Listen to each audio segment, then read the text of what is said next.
Bonjour, je suis ravie de vous accueillir dans cette émission consacrée au cancer colorectal, une émission qui a pour objectif de faire bouger les lignes. En effet, ce cancer est l'un des plus fréquents en France. Chaque année, il concerne 43 000 nouvelles personnes et provoque 17 000 décès. On sait que s'il est dépisté tôt, il a 9 chances sur 10 de guérir, mais les Français boudent le dépistage. Seul un tiers des personnes qui reçoivent une invitation lors du dépistage organisé répondent favorablement. Donc, tout au long de cette émission, nous allons voir s'il y a des leviers d'action afin de mieux faire et donc afin de sauver des vies. D'ores et déjà, je peux vous dire qu'il y a de nouvelles mesures qui ont été préconisées, qui vont être prises pour faciliter ce dépistage et nous allons bien sûr vous les dévoiler. Je précise que cette émission a été enregistrée en partenariat avec Norgine France et Grand Mercredi. Sans plus tarder, je vais vous présenter nos deux invités. Le professeur Thierry Ponchon, bonjour. Vous avez été chef de service de gastro-entérologie au CHU de Lyon et président de la Société européenne d'endoscopie digestive. Et actuellement, vous êtes en charge du Centre de coordination des dépistages des cancers dans la région Auvergne-Rhône-Alpes. C'est bien ça? C'est exact. Cyril Sarros, bonjour. Vous êtes ingénieur de recherche au CNRS, mais surtout pour nous aujourd'hui patients atteints de cancer colorectal en rémission, et vous êtes l'un des responsables de l'association Mon Réseau Cancer Colorectal, qui est une des filiales de l'association Patients en réseau. Tout à fait. C'est ça. Tout d'abord, professeur Ponchon, je l'ai souligné tout à l'heure, le cancer colorectal est fréquent, 43 000 nouveaux cas par an. Est-ce que la fréquence de ce cancer a augmenté? Fort heureusement, elle a tendance à se stabiliser, et probablement grâce au dépistage. En fait, elle a même un peu baissé en France. On peut dire le nombre de cas par an a baissé de 1% chez l'homme en 5 ans. Elle a baissé beaucoup plus aux États-Unis et en Allemagne, peut-être 1% par an de baisse. Et ça, c'est très intéressant. Et c'est lié au dépistage. C'est-à-dire que, par exemple, les pays où il n'y a pas de dépistage, ça continue à augmenter. Il y a une espèce de compétition entre le dépistage qui fait baisser l'incidence et les facteurs de risque alimentaires, par exemple, qui fait augmenter l'incidence. Alors justement, vous parlez de facteurs de risque. Quelles sont les causes de ce cancer? Alors, on a premièrement le surpoids. Le surpoids lié au régime alimentaire, évidemment. Il y a le régime riche en graisse, il y a l'alcool et il y a la sédentarité, c'est-à-dire l'absence d'exercice. Un peu au même niveau, quand même, on retrouve également le tabagisme, ce qui permet de définir des scores, quoi. C'est un cancer aussi qui peut être lié à l'hérédité? Oui, bien sûr. Alors, on pourrait, grossièrement, 80% des cancers surviennent sans facteur de risque héréditaire. C'est donc les facteurs alimentaires ou environnementaux. Et 20%, on retrouve un risque héréditaire, donc soit une personne dans la famille, au premier degré, père, mère, qui a eu un cancer, donc ça c'est à peu près 16%, maximum 18% des cas. Et puis il y a des familles à très haut risque parce que c'est des familles à cancer du côlon ou c'est des familles qui ont de multiples polypes, on appelle ça polypose dans le côlon. D'accord, donc on pourrait peut-être faire une évaluation des risques pour chaque individu? Oui, alors c'est ce qu'on fait là, mais assez grossièrement. C'est-à-dire qu'il y a les risques moyens, bon, c'est 80% de la population, donc on ne trouve pas de risques familiaux héréditaires. Et puis il y a 20% de risques, et ceux-là sont à haut risque. Voilà. Et ces personnes à haut risque, elles sont plutôt dirigées vers la coloscopie. Alors que les personnes à risque moyen, on a organisé le dépistage par le test. Et en fait, depuis quelques années, ce dépistage est efficace, et en particulier pour faire baisser un peu l'incidence. Alors bien sûr, nous allons revenir sur ce dépistage.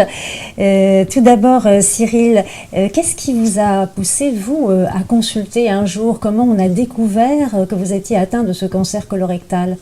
Alors en fait, peu de temps après mes 50 ans, avant même d'avoir reçu justement ce dépistage dont on va parler, j'ai eu du sang dans les selles et du coup, et sur une période relativement longue, une semaine, ayant fait quelques exercices de premier secours, je sais que le sel dans les voies naturelles, c'est pas normal. Donc je suis allé voir mon médecin généraliste et là on a programmé donc une coloscopie directement. D'accord. Et donc vous avez été diagnostiqué. Et quel traitement avez-vous eu à ce moment-là? Parce que ce cancer était déjà bien installé? Voilà, suite à la coloscopie, mon gastro-entérologue m'a dit, c'est ce que je pensais, c'est un cancer. Il s'est avéré que c'était un cancer de stade 3 directement. Et du coup, là, très rapidement, dans les 2 mois qui ont suivi, j'ai attaqué la radiothérapie et la chimiothérapie orale avant d'avoir 2-3 mois plus tard une opération avec pose de stomie temporaire et à nouveau une chimiothérapie, cette fois-ci orale et injectée. Et professeur Ponchon, comment traiter le cancer colorectal s'il est dépisté tôt, par exemple? Est-ce qu'il y a moins de traitement, la chirurgie peut suffire? Oui, même on pourrait dire l'endoscopie peut suffire. C'est une forme de chirurgie. Ça se passe en utilisant un appareil souple qu'on introduit par l'anus, donc on fait une coloscopie.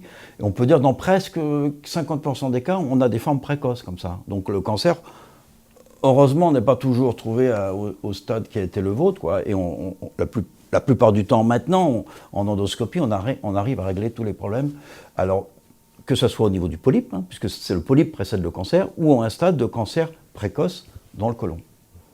Alors, Cyril n'avait pas tout à fait l'âge de recevoir une invitation pour le dépistage organisé au moment où il était très très limite, à quelques mois près, je crois.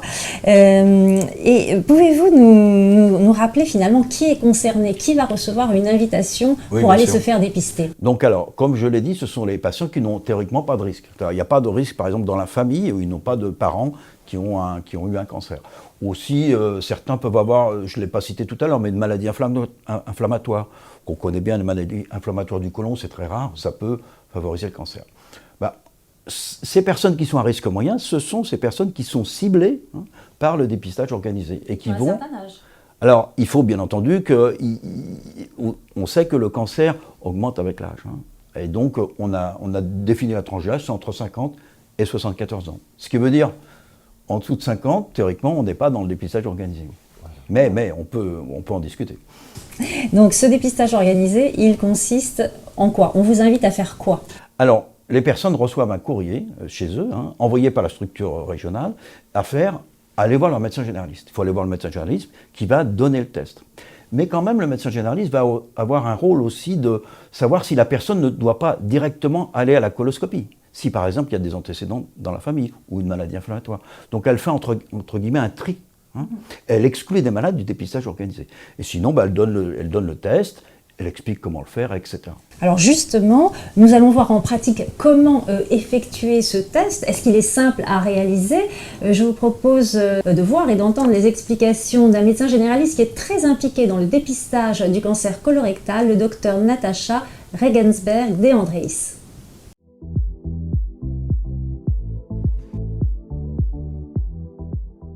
Le test immunologique se trouve dans une enveloppe en plastique bleu qui est remise par le médecin au patient.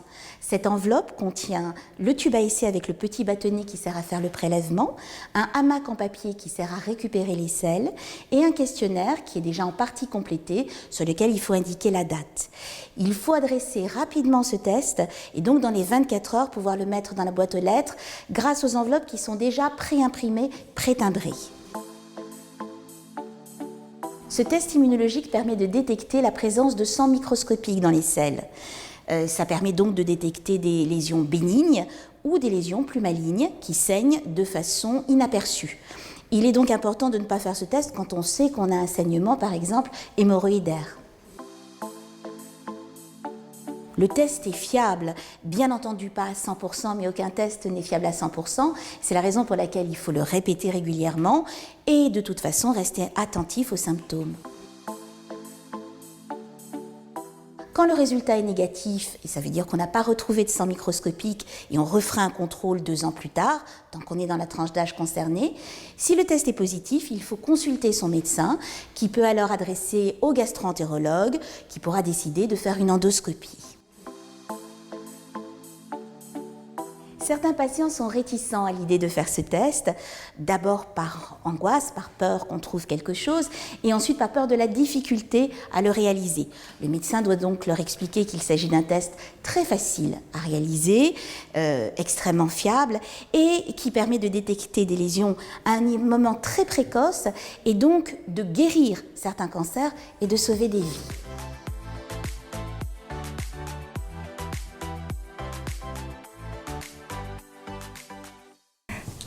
Donc concernant ce test, il y a des changements très récents.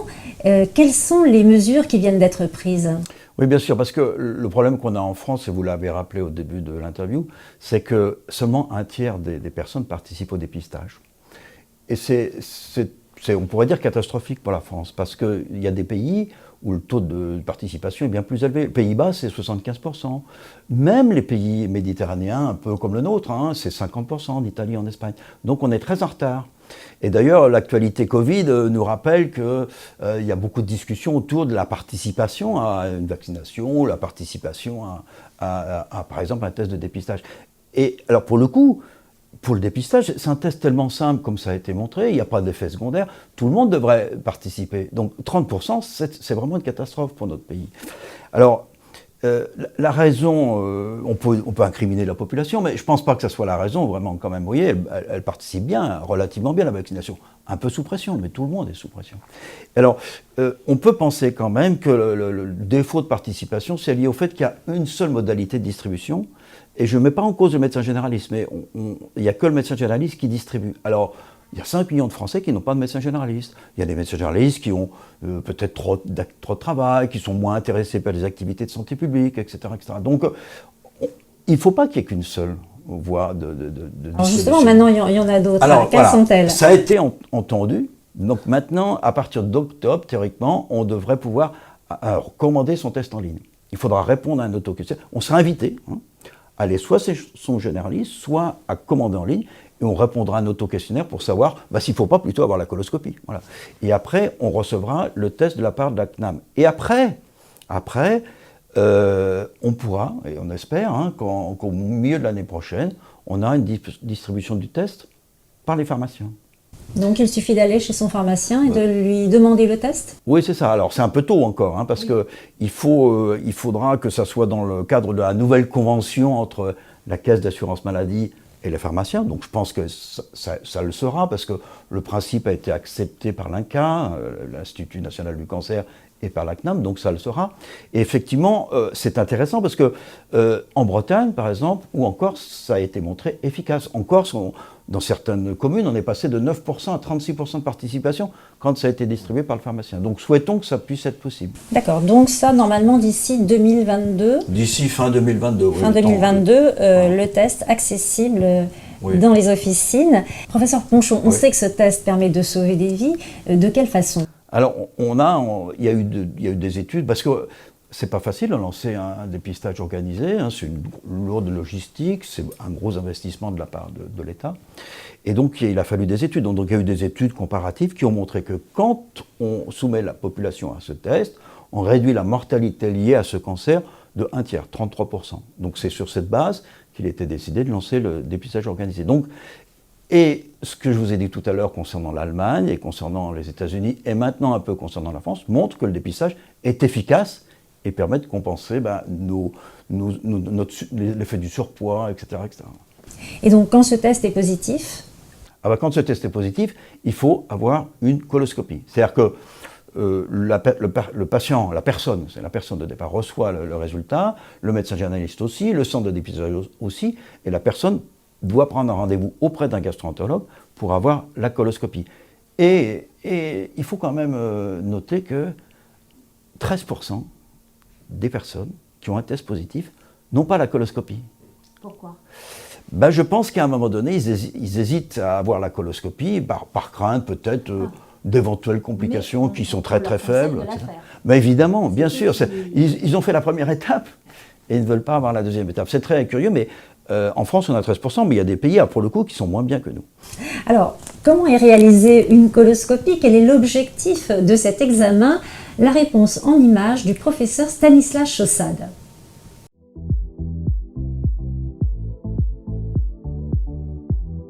La coloscopie, c'est un examen indolore qui se fait durant une brève hospitalisation et le plus souvent une anesthésie de courte durée. Néanmoins, cet examen, pour qu'il soit de qualité, il faut qu'il y ait une préparation. Et cette préparation, elle nécessite la prise de médicaments. Cette préparation s'est considérablement améliorée ces dernières années. Au préalable, c'était 4 litres de produit. Maintenant, on a diminué la quantité à prendre et on a fractionné la prise qui améliore la tolérance et surtout l'efficacité de cette préparation qui est fondamentale. La coloscopie permet de visualiser l'ensemble de la muqueuse de cet organe.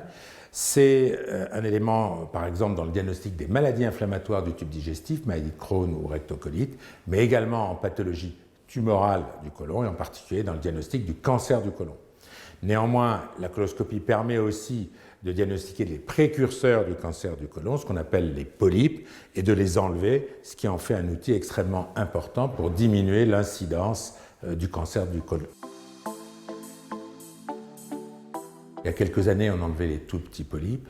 À l'heure actuelle, les nouvelles techniques permettent d'enlever de très grosses lésions, plusieurs centimètres de diamètre, voire même des cancers superficiels, c'est-à-dire des cancers au stade de début qu'on peut traiter par voie endoscopique. Et donc ça, c'est un élément important pour le malade, c'est que l'endoscopie permet une conservation de l'organe et éviter la chirurgie.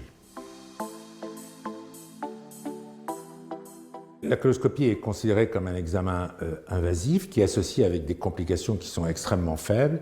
Les complications les plus fréquentes sont l'hémorragie et la perforation qui peuvent parfois, très rarement, nécessiter un geste chirurgical et sont à mettre en balance avec les risques liés par exemple à une chirurgie qui sont bien plus élevés.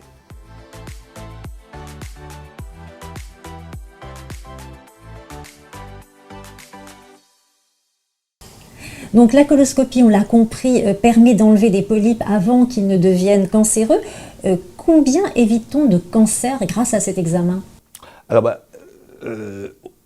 ça dépend de la qualité de la coloscopie. Mais on a beaucoup travaillé sur la qualité de la coloscopie. On a beaucoup travaillé également sur des nouvelles technologies.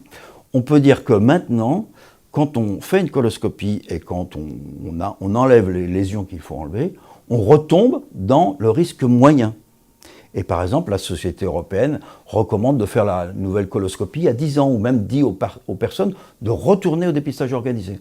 En France, on en est à 5 ans. Mais pratiquement, on supprime le risque supplémentaire par rapport au risque moyen. Alors, vous l'avez dit tout à l'heure, il y a des personnes qui ont peur de faire cet examen. Est-ce que la coloscopie virtuelle a sa place dans le dépistage ? Alors, évidemment, on avait beaucoup d'espoir du côté de la coloscopie virtuelle, mais en fait, c'est pas si simple que ça à faire, parce qu'il faut quand même une préparation, par exemple. Et puis, c'est pas si indolore que cela. Et finalement, la coloscopie elle-même a beaucoup progressé. Il y a, par exemple, on n'est pas inquiété, mais on s'intéresse beaucoup maintenant aux lésions, qui ne ressemblent pas à un champignon, aux lésions qui sont très planes. Et ça, on les voit vraiment bien en coloscopie. Donc la coloscopie virtuelle, c'est uniquement pour les patients qui ont des contre-indications à la coloscopie en vrai. Est-ce que l'intelligence artificielle, dont on parle beaucoup actuellement, est-ce qu'elle permet de rendre la coloscopie plus performante, de mieux voir ces lésions ? Alors, je suis toujours un peu optimiste, mais j'aurais tendance à dire que c'est fantastique. Voilà. Mais enfin, bon, soyons plus scientifiques. Il a été montré effectivement que l'intelligence artificielle permettait d'augmenter le taux de détection par rapport à la coloscopie classique, sans intelligence artificielle. C'est-à-dire, effectivement, c'est triste pour l'humain, mais l'ordinateur voit beaucoup plus vite les lésions et en voit plus en même temps. Donc, très rapidement, la coloscopie s'accompagnera de l'intelligence artificielle. Alors Cyril, on va revenir sur cette peur, cette angoisse qu'ont certains de faire pratiquer une coloscopie. Vous en avez subi plusieurs. Est-ce que vous pouvez rassurer ceux qui ont peur ? Complètement, c'est complètement indolore. On arrive, c'est en ambulatoire. Moi, j'ai fait écoloscopie et gastroscopie, donc j'ai été sous anesthésie générale. Je ne sais pas si c'est tout le temps le cas, mais il me semble que oui, quand on est sous anesthésie générale. Donc en fait, on sent rien, ça dure, au total, ça doit faire 2-3 heures, et voilà, et on repart à la maison comme on est arrivé, en pleine forme, il n'y a aucun problème. Donc aucune douleur. Aucune douleur. C'est ça qui fait un petit peu peur au public parfois. Je ne suis pas sûr que ce soit la douleur, je pense que c'est plutôt Il y a d'autres freins aussi. Alors, exactement. Quels sont ces autres freins au dépistage que vous ressentez en tant que patient ? Alors moi je pense que pour en parler dans l'association, les premiers freins d'abord, c'était effectivement obtenir le kit. Ça, on l'a dit. Je suis très content d'apprendre les nouvelles que vous nous annoncez, puisque quand on a lancé l'association Mon Cancer Colorectal, on avait décidé de lancer une enquête pour démarrer sur quel était le frein, et ce qu'il en ressortait, c'était la difficulté à se procurer le test. Donc avec ce que vous venez de nous annoncer, c'est très bien, on était déjà dans les coups. Après, c'est le tabou. Si on parle de la coloscopie, je pense qu'il y a pas mal de tabous, mais ça n'a pas été le premier fait, la première part. Et le tabou, pourquoi? Parce que c'est un cancer qui se passe en dessous de la ceinture. C'est un cancer qui va parler on va parler de selles, on va parler d'anus, on va parler de rectum. Et on ne peut pas dire que dans notre société actuelle, ce soit franchement facile et évident de parler de ce genre de choses. On n'est pas du tout sur des notions plus jolies qui représentent des choses comme le sein pour le cancer du sein, où du coup la campagne va être beaucoup plus incisive et surtout avec une meilleure réception de la part des citoyens. Alors comment faire sauter ce tabou? Je vous pose la question, je vais vous la poser aussi. Alors comment faire sauter ce tabou? Ça serait certainement d'en parler plus, d'avoir une communication globale sur les campagnes, bon, déjà de dépistage, pour dire allez-y, il n'y a pas de risque, c'est facile à faire, exactement comme on l'a vu précédemment. Dire que la coloscopie, il n'y a aucune douleur, c'est facile, qu'il n'y a aucune raison d'avoir honte, que c'est un cancer, vous n'êtes pas responsable, comme aucun cancer, on n'est pas responsable, on est une personne, on a un cancer, aucune responsabilité, donc faites-vous dépister, parce que franchement, se faire dépister, que ce soit par le test, très très facile, par la coloscopie, quasiment aussi facile, ça évite quand même tout un tas de problèmes qui viennent après quand on a un cancer. Oui. Parce que le cancer, plus on va monter dans les stades, plus franchement les effets et pendant et après sont très très compliqués. Donc à la limite, il vaut mieux faire peur en disant évitez l'après et faites-vous dépister dès le début. Levez les tabous, c'est pas grave. Le plus précocement possible. Professeur Ponchon, comment selon vous lever ces tabous? C'est une question qu'on se pose presque tous les jours hein, quand on s'occupe du dépistage. Alors il y a eu beaucoup d'enquêtes, il y a des facteurs socio-économiques, etc. Mais enfin, il n'y a aucune population qui participe très bien en France, à vrai dire. Donc il faut rechercher d'autres causes et il faut trouver d'autres solutions.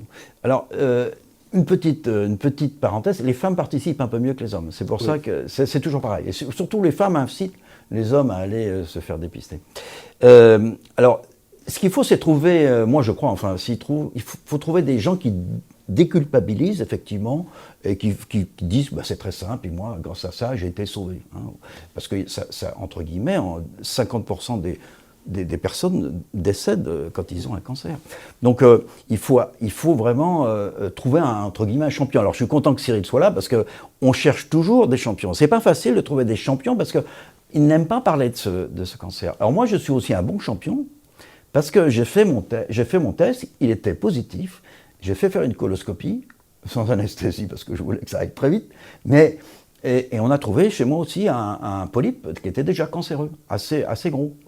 Et donc, quand de temps en temps, je fais un peu je pousse les gens au dépistage, je présente mon polype. Et alors, on sait par exemple Ronald Reagan, il a été très efficace pour pousser le dépistage aux États-Unis.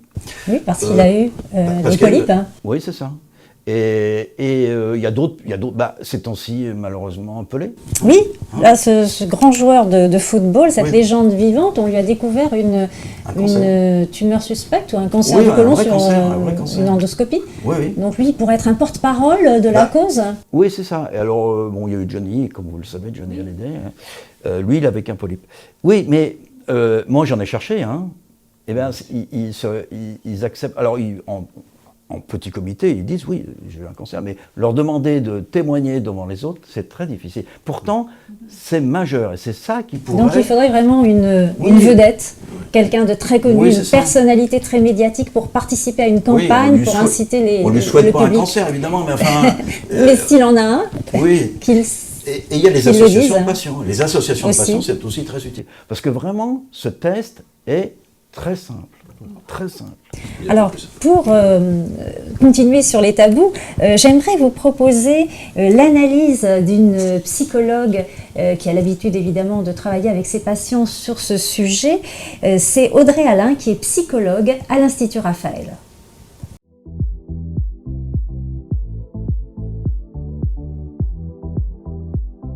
Les Français sont relativement réticents à ce dépistage du cancer colorectal. D'abord parce qu'il y a des freins et des résistances, j'allais dire, qui incombent à tout test de dépistage, et le principal étant de se sentir concerné par l'éventualité, par la potentialité d'une maladie. Et donc particulièrement dans le dépistage du cancer colorectal qui vient toucher un organe relativement peu glamour, puisque celui-ci peut réactiver certaines représentations, certains tabous, voire même certains interdits autour de cette sphère particulièrement intime, très liée à la sexualité, très liée à l'incontinence et très liée à la propreté.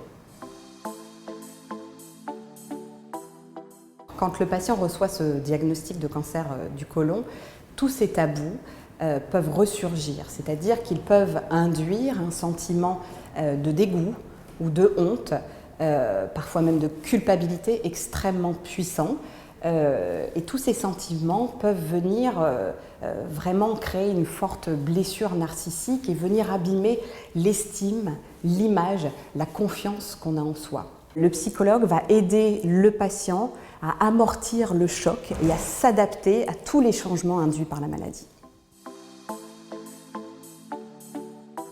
Certains patients peuvent exprimer le regret de ne pas avoir accédé au dépistage plus tôt et ils peuvent exprimer une très vive colère, alors qui peut être soit sur le versant du reproche adressé à la famille ou au médecin traitant. Il aurait dû me parler du dépistage, il aurait dû me faire passer un test colorectal, ou plutôt sur le versant de la culpabilité. J'aurais dû consulter plus tôt. Je dirais aux personnes qui hésitent à se faire dépister de ne surtout pas hésiter, évidemment, puisque on sait que 9 cancers colorectaux sur 10 se guérissent lorsqu'ils sont dépistés précocement. Donc il faut entendre ce dépistage non pas comme un risque de découvrir la maladie, mais bien comme une chance d'accéder à la guérison.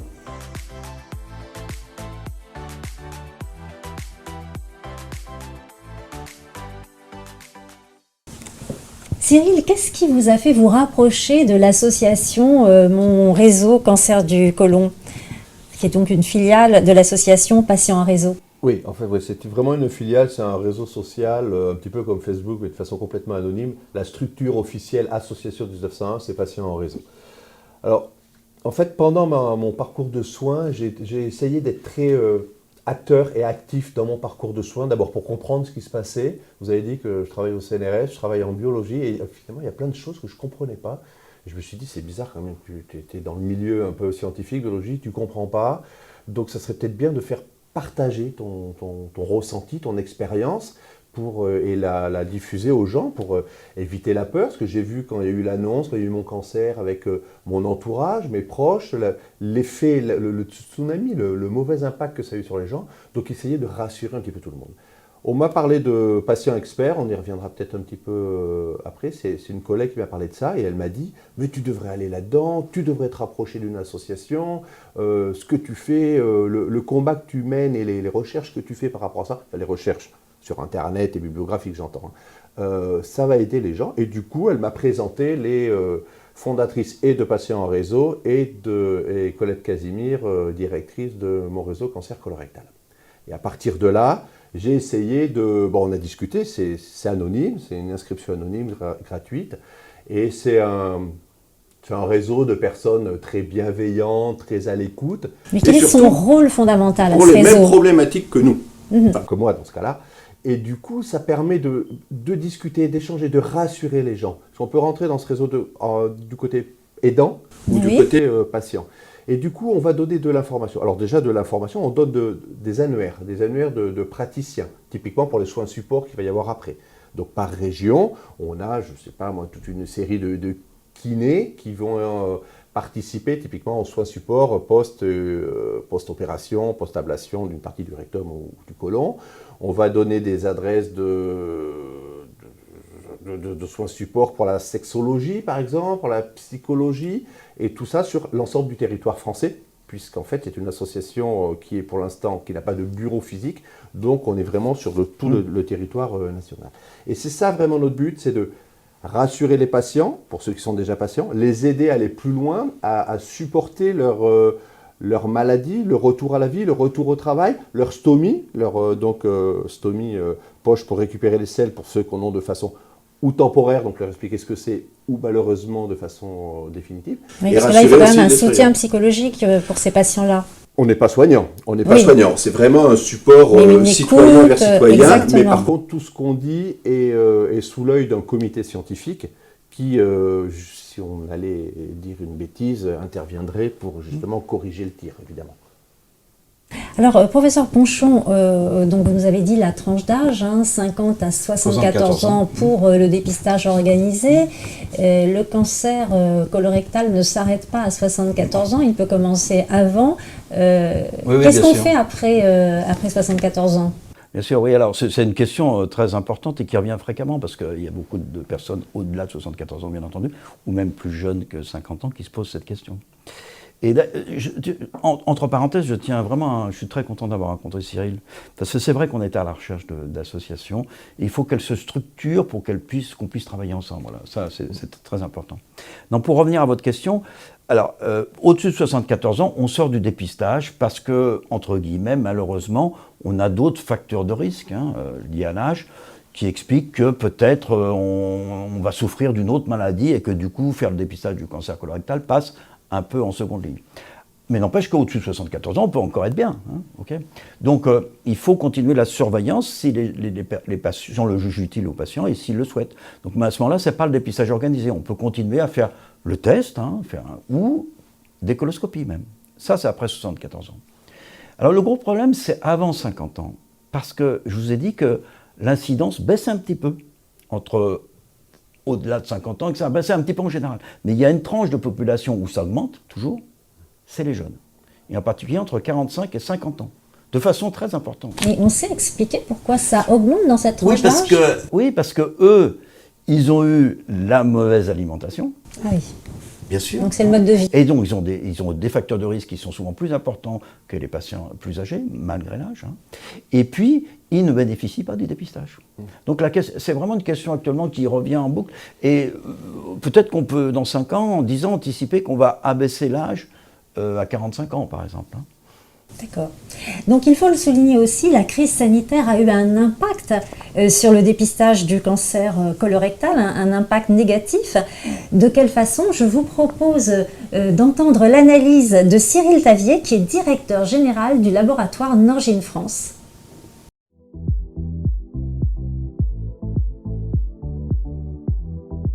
Les laboratoires Norgine sont engagés dans la gastro-entérologie. C'est une de nos zones d'expertise depuis près de 110 ans.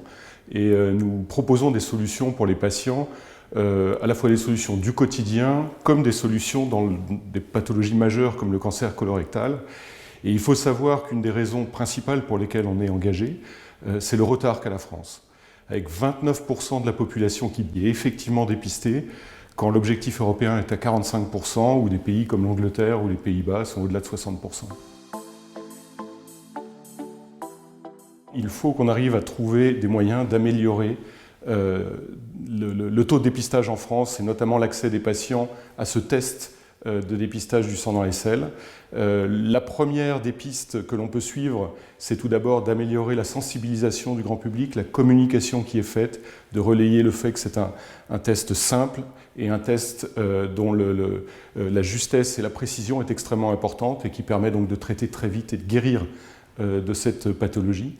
La deuxième piste que l'on pourrait imaginer, c'est de le rendre plus facile d'accès encore. Il est déjà gratuit. Et demain, s'il pouvait être par exemple disponible en pharmacie à tout un chacun, ça permettrait potentiellement d'améliorer encore l'accès des patients.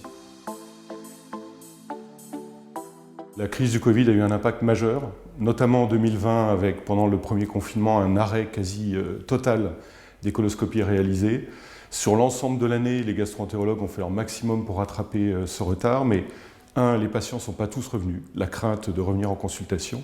Et 2, au total, le nombre de coloscopies, qui est d'à peu près 1,4 million à l'année, a eu un déficit de presque 20% de coloscopies en moins sur l'année. C'est colossal, avec des risques sanitaires pour le futur, d'avoir des cancers supplémentaires qui émergent.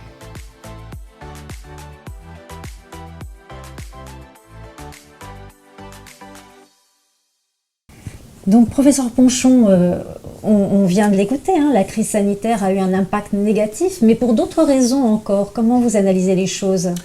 Oui, parce qu'elle a impacté beaucoup d'éléments clés dans le dépistage. Alors, par exemple, un exemple, le test est envoyé par la poste. Okay. Et bien, effectivement, la poste marchait moins bien quand il y a eu le confinement. Et il y a eu beaucoup de tests dits non analysables. 50% pour certaines régions, et en particulier en Auvergne-Rhône-Alpes, 50% des tests étaient non analysables. Parce qu'ils sont arrivés trop tardivement au Ils sont laboratoire. arrivés trop tardivement au laboratoire. Il y a même, à un moment donné, le laboratoire, enfin je vous en parlerai après, mais le laboratoire a pu être dépassé lui-même parce qu'il n'avait plus les forces. Et le problème, c'est que 30% des gens ne refont pas le test quand le test n'est pas analysable. Et donc ça, c'est un exemple, hein, mais on a été beaucoup impacté. Alors, il y a quand même, c'est une séquence assez longue, le dépistage, parce qu'il faut faire le test, il faut prendre rendez-vous pour la coloscopie, éventuellement on peut être relancé, et donc finalement ça a un peu amorti les effets de l'arrêt du dépistage. Nous on avait arrêté, dans les structures on avait arrêté d'inviter les gens, parce que c'était pas la peine de leur dire d'aller voir le médecin généraliste, parce que le médecin généraliste ne pouvait pas les recevoir par exemple. Hein. Et puis après, il ne pouvait pas avoir la coloscopie exactement, forcément. Parce que les anesthésistes, ils étaient quand même beaucoup réquisitionnés en réa. Exactement. Alors, d'ailleurs, au Royaume-Uni, on estime à peu près, lié au cancer colorectal, il y a à peu près 650 personnes hein, qui sont décédées à cause d'un retard de 2 mois sur la coloscopie. Hein. Alors, c'est quand même des chiffres effectivement importants. Et fort heureusement, il y a cet aspect d'amortissement au terrain. Et puis, on a beaucoup rattrapé en fin d'année. C'est-à-dire qu'en fin d'année de l'année passée, 2020, on a considérablement invité, puisqu'on n'avait pas pu inviter au milieu de l'année. Et donc, on rattrape encore en début d'année de cette année 2020. Donc on finit par rattraper. Mais ce n'est pas si simple pour 2 raisons. Parce que on est un peu entre guillemets au taquet quand on a des unités d'endoscopie, si vous voulez. On n'est pas là à attendre les gens, hein, on est toujours plein, hein, tout le monde, on est toujours plein. Donc rattraper 2 mois sur 1 an ou sur 2 ans, c'est difficile. Okay. Ça c'est un premier point. Et puis surtout, on n'aime pas ces effets. Comment dire, c'est un processus, le dépistage, qui est bien organisé, avec un nombre de personnes en charge, etc. Donc quand on a des à-coups, on n'a pas suffisamment de personnes pour assurer le dépistage, pour suivre les gens. Le laboratoire, c'était son problème. Quand on a relancé très fort, on a eu à nouveau des non-analysables, parce que le laboratoire n'arrivait pas à suivre. Donc le dépistage organisé, ça se conçoit que c'est quand c'est bien régulier. Alors, un confinement, plusieurs confinements, c'est une catastrophe. On rattrape, mais mal. Et puis, il y a un autre effet du confinement, c'est la sédentarité. Et vous avez dit tout à l'heure que c'était un facteur de risque. Ah bah bien sûr, oui, la sédentarité, l'alimentation, parce que les gens conduisaient, bien sûr. Je pense que c'est pas à ce moment-là qu'ils ont dû faire des efforts sur l'alimentation, bien entendu. Bon, peut-être quand même que ça n'a pas été suffisamment long pour qu'on puisse calculer les effets précisément, mais on parle de population, donc à l'échelle d'une population, ça a pu compter. Ça peut compter. Oui. Donc si nous devions nous résumer, Cyril, quelles sont les pistes que vous, en tant que patient, vous proposerez pour améliorer les choses? Pour améliorer le dépistage, cette vision sur le dépistage. Alors je rejoins tout à fait ce que vous avez dit, professeur. Ça serait vraiment idéal de trouver une star, quelqu'un de connu, qui fasse la promotion de ce dépistage, qui casse les tabous vis-à-vis du cancer. Alors une star qui n'est pas obligée d'avoir un cancer effectivement du côlon, ça serait une star, quoi, comme on a dans d'autres pathologies. Oui, et qui prête son image. Et qui prennent son image et que ça se passe très bien. Après, si la star en question a la pathologie et veut en parler, libre à elle, mais c'est vraiment pas une obligation. Et là, ça serait vraiment super. Donc ça, je pense, c'est la première chose. Après, nous, ce qu'on attend beaucoup, enfin, ce en quoi on croit beaucoup, ça serait c'est le futur, avec ce qu'on pourrait, on en entend beaucoup parler dans tous les médias, les fameux biomarqueurs. Si on pouvait trouver un biomarqueur sanguin qui, permettrait de dire, il y a un risque, on est en stade 1 du cancer, le stade 1, ça se guérit très très vite. Professeur Ponchon, juste un petit mot sur les biomarqueurs pour expliquer à nos internautes.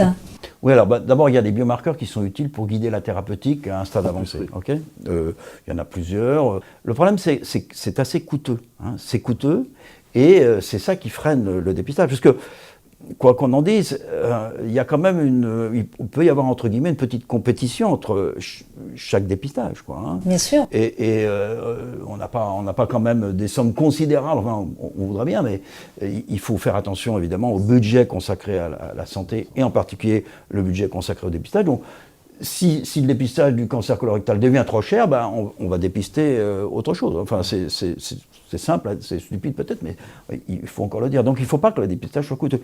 Pour le coup, le test est très peu coûteux. D'accord. Et donc vous, parmi les mesures que vous préconisez, c'est justement cette facilité d'accès aux tests, et puis faire connaître peut-être aussi ces nouveaux moyens d'accéder aux tests. Oui, ça serait bien. Après, il faudra démontrer que les gens adhèrent aussi à faire un prélèvement de sang à l'occasion d'un bilan général, et qu'à ce moment-là, on recherche ça. Oui, mais c'est facile à dire, mais il faudra encore montrer que les gens adhèrent mieux à ça qu'au test. Parce que le test, c'est tellement simple, hein, qu'on s'interroge vraiment. Ce qu'on voudrait, c'est avoir, entre guillemets, c'est pas, on souhaite pas. Et ce test, d'ailleurs, vous l'avez devant vous, oui, bien sûr. Très simple, oui. On l'a vu tout à l'heure dans la vidéo. C'est une petite spatule qu'on passe sur les selles une fois en plus, hein. Et c'est vraiment très simple à faire. Alors, ce qu'on voudrait, on voudrait pas évidemment, on veut pas des patients, mais des Cyril, on en voudrait beaucoup. Hein. On en voudrait beaucoup parce que c'est pas facile de trouver des gens qui œuvrent quand ils ont été eux-mêmes malades pour les autres, quoi. Hein, c'est une démarche quand même qui est remarquable. Et il y a un équivalent dans les Flandres belges là, qui est très actif. Alors il a plein d'idées et il fait beaucoup plus que les médecins pour le dépistage. Il est bien meilleur pour faire la promotion que les médecins. Parce que le médecin il est toujours vu comme finalement, on ne souhaiterait pas le voir, quoi. C'est assez logique. Mais un ami ou quelqu'un qu'on connaît, un sportif, etc., qui a pu avoir cette maladie et qui dit faites-vous dépister, ça a probablement beaucoup plus d'influence. Donc pour faciliter ce dépistage, des patients engagés comme Cyril, oui. Une tête d'affiche, une personnalité bien connue des Français et justement cette facilité maintenant d'ici peu de se procurer ce test. Et puis, donc vous savez, nous sommes suivis par vous, internautes, et certains d'entre vous ont posé des questions pendant cette émission. Donc j'en ai quelques-unes, hein, je vous les soumets. Est-ce qu'il y a plus de chances d'avoir un cancer du côlon si l'on est une femme ou un homme? Est-ce que c'est lié au sexe? Un petit peu, l'homme a un facteur de risque supplémentaire. Plus l'incidence, enfin le nombre de cancers est plus élevé chez l'homme. On sait pourquoi ou c'est juste statistique? On ne sait pas pourquoi, mais probablement comme il y a par exemple le facteur alimentaire pour jouer. Cancer du côlon et cancer colorectal, est-ce exactement la même chose? Alors bien sûr, il y a une petite nuance. Non, enfin, oui, c'est la même famille, cancer du côlon et cancer du rectum. Oui, c'est la même famille, c'est les mêmes causes, mais simplement, le traitement peut être un peu différent. Parce que le cancer du rectum, il faut une radiothérapie, par exemple, souvent, pas le cancer du côlon. Et puis malheureusement, et c'est pour ça qu'il faut que les gens se fassent dépister, malheureusement, de temps en temps, on peut être amené à obliger les gens à avoir un anus artificiel, quoi, à supprimer l'anus. Et donc, c'est quand même... les conséquences avec le cancer du rectum sont, sur le plan fonctionnel, beaucoup plus importantes. Je ne parle pas des conséquences sur le plan sexuel, etc. Donc, il faut... Voilà, on n'a pas à préférer, mais celui qu'on craint le plus, c'est le rectum. Ouais. Mais le dépistage pour ces deux cancers est le même. Ah bah oui. Donc vous l'aviez dit, une autre question, mais vous en avez un petit peu parlé. À quel âge faut-il commencer à se faire dépister? Donc analyser ses facteurs de risque, en parler à un médecin, quand on n'a pas l'âge du dépistage organisé. Oui, c'est effectivement, donc on revient sur ce que je vous ai dit, que ça augmente malheureusement dans les tranches d'âge les plus jeunes maintenant, 45-50 ans. Alors on pourrait s'intéresser à ce qu'on appelle un score de risque, qui serait fondé sur des éléments familiaux, mais également beaucoup sur des éléments alimentaires ou de comportement, etc. Donc ça existe. On a des scores de risque. Il y a au moins 2 qu'on connaît très bien. Mais le problème, effectivement, c'est quand même, ça nécessite que ça soit analysé par quelqu'un, quoi. Il faut aller voir un spécialiste ou un gastroentérologue. Donc ça serait une consultation de médecine prédictive en quelque sorte, voilà. Et on fait la liste de tous les facteurs de risque, et s'il y en a beaucoup, on vous dit, mais allez vous faire dépister avant l'âge. Moi je pense que c'est pas moi qui le dis d'ailleurs simplement, je pense que c'est le futur, c'est d'avoir une consultation auprès d'un médecin généraliste de prévention de dépistage, pour le cancer colorectal, mais pour d'autres. Oui, bien sûr. Pour d'autres, mais qu'on pourrait situer pour le cancer colorectal à 45 ans, on analyse ses risques, et puis on dit, il faut avoir directement la coloscopie. Ou même, le test. C'est un test très précis, avec ce qu'on appelle un cut-off, c'est-à-dire une barre, la concentration en sang dans les selles. Eh bien, on pourrait baisser la barre. Par exemple, on dit, bah, vous êtes plus à risque, donc on baisse la barre pour vous. Donc, on serait, entre guillemets, beaucoup plus sensible. Et ça va venir. Bon, il y a pas mal de personnes à convaincre, il y a pas mal de démonstrations à faire, mais ça va venir. Et je pense quand même qu'une grande partie maintenant de la santé doit être orientée vers la prévention et le dépistage. Je ne suis pas le seul à le dire, hein, le président de la République l'a dit, etc. Mais entre le dire et le mettre en place, il y a vraiment un grand écart. Mais oui, parce que la prévention a un coût et c'est difficile aussi à mettre en place. Oui, et puis c'est un coût, puis il faut que les personnes adhèrent. Hein. Bien sûr. Autre question de nos internautes, est-ce que les dépistages sont gratuits? Ah oui, le dépistage organisé est gratuit. Oui, bon, ça coûte à la société, tout le monde paye, mais c'est très peu. Enfin, mais le test de recherche de sang dans les selles est gratuit. Ensuite, quand on passe à la coloscopie, la coloscopie, c'est remboursé par la sécurité sociale comme toute coloscopie. Alors, professeur Ponchon, pour terminer, pouvez-vous nous rappeler le message essentiel qu'il faut retenir? Le message essentiel, c'est que le cancer du cancer colorectal reste quand même si la chimiothérapie s'est améliorée, même si la chirurgie a fait des progrès, reste quand même de mauvais pronostics. Hein. Plus de la moitié des personnes disparaissent à 5 ans quand ils ont eu un cancer. Donc c'est quand même, entre guillemets, un très mauvais cancer. Avec souffrance, douleur, enfin, etc. Et donc, par chance, mais c'est incroyable, on a un test très très simple. Recueillir ces selles, faire un petit prélèvement, l'envoyer par la poste, et avec ça, un test très sensible, qui marche très bien. Mais ça me narve qu'on ne le fasse pas plus. Donc, faites votre test dès qu'on vous le demande. Donc, entre 50 et 74 ans. Et merci à tous ceux qui pourraient nous aider à faire bouger les taux de participation qui sont très mauvais en France. Avec grand plaisir. Merci professeur Thierry Ponchon, merci Cyril Sarost. Je remercie également tous ceux qui ont participé aux vidéos, le professeur Stanislas Chaussade, le docteur Natacha Regensberg de Andréis, Audrey Alain, Cyril Tavier. Merci aussi à la Société française d'endoscopie digestive. Je rappelle que cette émission a été réalisée à l'initiative de Norgine France. Merci à vous tous qui nous avez suivis.